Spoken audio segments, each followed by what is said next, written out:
নমস্কার, আমার ইউটিউব পরিবারকে সুমির রান্নাঘরে স্বাগত জানাই। যারা আমার চ্যানেলটিকে সাবস্ক্রাইব করেছেন এবং যারা আমার রান্নাটি দেখেন তাদেরকে অনেক ধন্যবাদ। আমি আপনাদের কাছে একটি নতুন রেসিপি নিয়ে এসেছি, ইনোভেটিভ স্পাইসি চিকেন।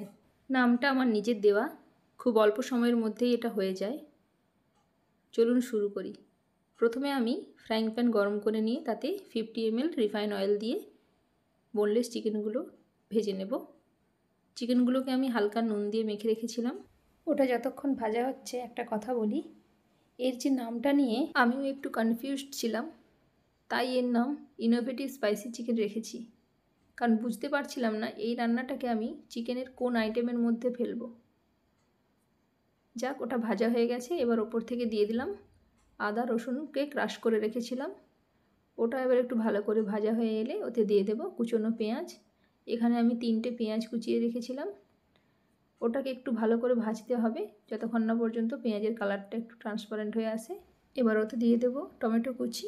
এখানে আমি একটা গোটা টমেটো দিয়েছি, আর দিয়েছি 2 চামচ হলুদ গুঁড়ো, 1 চামচ লঙ্কার গুঁড়ো। ওগুলোকে ভালো করে মিক্স করে নিতে হবে। মিক্স করে নেওয়ার পর দিয়ে দেবো 1 চামচ নুন। যেহেতু আমি আগেই চিকেনে একটু নুন মাখিয়ে রেখেছিলাম, তাই এখানে আমি 1 চামচ নুন দিলাম।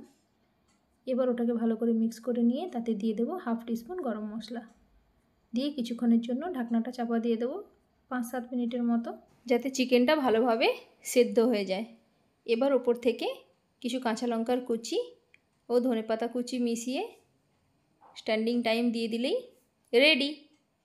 বন্ধুরা, রান্নাটি যদি ভালো লেগে থাকে অবশ্যই লাইক করে দেবেন এবং কমেন্টে জানাবেন কেমন হলো। ভালো থাকবেন, সুস্থ থাকবেন, চ্যানেলটিকে সাবস্ক্রাইব করে দেবেন। দেখা হচ্ছে পরের রেসিপিতে।